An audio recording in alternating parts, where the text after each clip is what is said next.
আসসালামু আলাইকুম। Poultry farming টেকনিক্সে আপনাদের স্বাগতম। আমরা গত যে ভ্যাকসিনটি করেছিলাম এনডিকিল ভ্যাকসিন, তো অনেকে এনডিকিল ভ্যাকসিন সম্পর্কে জানতে চেয়েছেন, যেটা সম্পর্কে আজকে ইনশাল্লাহ মোটামুটি বিস্তারিতভাবে আপনাদের কাছে কিছু আলোকপাত করব। তো অনেকেই ভ্যাকসিনটির দাম জানতে চেয়েছেন যে এনডিকিলের দামটা কেমন, বা আমরা কত টাকা দিয়ে আর কি ভ্যাকসিনটা কিনেছি, 1000 ডোজ এটা কেমন টাকা পড়বে। আবার অনেকেই জানতে চেয়েছেন যে এটা কি সোনালী প্যারেন্টসের জন্য নাকি কমার্শিয়াল, অর্থাৎ যেটা 55 বা 60 দিনে বিক্রি করা হয় সেটার জন্য। তো আমরা ইনশাল্লাহ আজকে ভিডিওতে একটু বিস্তারিত এই ভ্যাকসিনটা নিয়ে বলবো। তো আশা করি আপনারা ইনশাল্লাহ মনোযোগ দিয়ে শেষ পর্যন্ত আমাদের সঙ্গেই থাকবেন। তো আমাদের এই ভ্যাকসিনটি ছিল হচ্ছে এসিআই কোম্পানির। আপনারা অন্য কোম্পানির ভ্যাকসিনও নিতে পারেন, তবে অন্য অন্য কোম্পানির ভ্যাকসিনগুলোর যেটা কিনা এনডিকিল, সেটার দাম বেশি, সেটার দাম খুবই বেশি, মানে মোটামুটি বেশি ধরা চলে। আমরা এই সাইডটা নিয়েছি। এই সাইডটা যদি আপনি নর্মাল দোকানে কিনতে যান তাহলে দেখা যাবে যে 1000-এর ডোজ প্রায় 2500 টাকা, একটু কম বেশি হতে পারে, প্রায় 2500 টাকা। আর যদি সরাসরি কোম্পানি থেকে নিয়ে থাকেন তাহলে 2000-2100 এরকম হতে পারে। কোম্পানি থেকে সরাসরি নিলে একটু কম হবে, এটা সকলেই জানে, সেজন্য আমার বলা। আর হচ্ছে আরেকটি বিষয়, এসিআইয়ের যে কোম্পানি, এসিআই কোম্পানির যে এনডিকিল ভ্যাকসিনটা, এটার দাম মোটামুটি আর কি যেটা বললাম এরকম। আর এরকম কাছাকাছি দাম আছে হচ্ছে আরেকটা, সেটা হচ্ছে আপনার রফিক মেডিসিন। রফিক মেডিসিন, এটার নামই রফিক মেডিসিন। রফিক মেডিসিন থেকে যেই ভ্যাকসিনটা এনডিকিলের, সেটাও কিন্তু আপনার প্রায় একই দামের।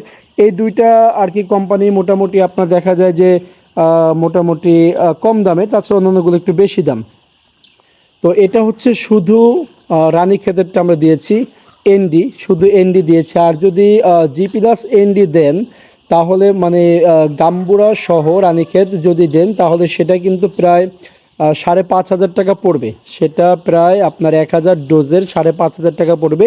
আমরা শুধু আর কি মানে এনডি কিলটা দিয়েছি, অর্থাৎ রানীক্ষেতেরটা দিয়েছি। আরেকটা বিষয় হচ্ছে, অনেকেই জানতে চেয়েছেন যে এটা কি মানে মাংসের জন্য, অর্থাৎ কমার্শিয়াল যে সোনালি, সেটার ক্ষেত্রে কি আমরা প্রয়োগ করেছি কিনা, বা সেটার ক্ষেত্রে প্রয়োগ আপনারা করবেন কিনা। তো জি, এটা শুধুমাত্র আমরা যেটা করেছি এটা হচ্ছে মাংসের জন্য যেই মুরগিটা আর কি প্রস্তুত করছি, অর্থাৎ যেটা 55 থেকে 60 দিনে বিক্রি হবে, সোনালী হাইব্রিড। তো আমরা মূলত সেটারই ভ্যাকসিন দিয়েছি, আপনারা সেটার ক্ষেত্রে ভ্যাকসিনটা প্রয়োগ করতে পারেন। আর এই ভ্যাকসিনটার যে কার্যকারিতাটা হচ্ছে আপনার দেখা যায় যে মোটামুটি রানীক্ষেতের যে ব্যাকটেরিয়াগুলো আছে, ব্যাকটেরিয়াকে প্রতিরোধ করবে এই ভ্যাকসিনটা দেওয়া খুবই ভালো।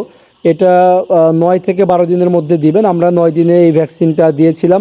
আর এই ভ্যাকসিনটা দেওয়ার কিন্তু দেখা যায় যে আপনার 2 দিন পরে, মানে মোটামুটি এই ভ্যাকসিনটা দেওয়ার কমপক্ষে 2 দিন পরে হলেও আপনার গাম্বুরা ভ্যাকসিনটা দিবেন। 2 দিন বা 3 দিন হতে পারে, তবে 2 দিনের কম যেন না হয়।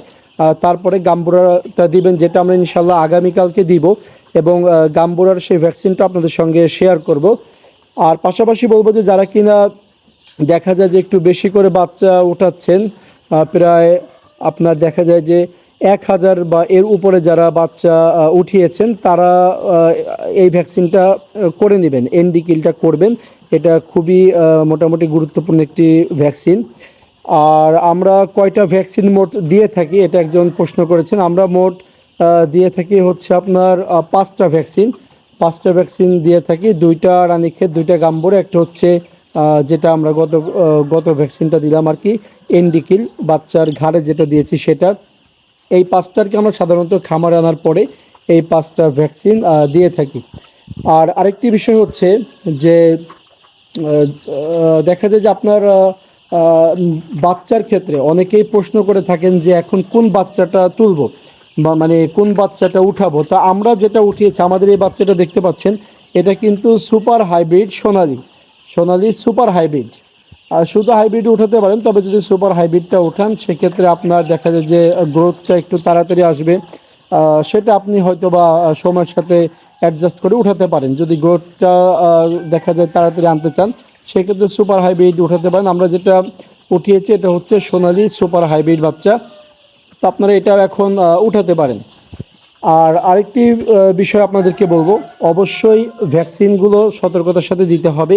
যিনি টেকনিশিয়ান তাকে দিয়ে দিতে হবে, অথবা যদি নিজে পারেন, নিজেও দেখা যায় যে ভ্যাকসিন দেওয়ার অভিজ্ঞতা থাকে, সেক্ষেত্রে নিজে দিবেন যাতে করে কোনো প্রকারের ত্রুটি না হয়।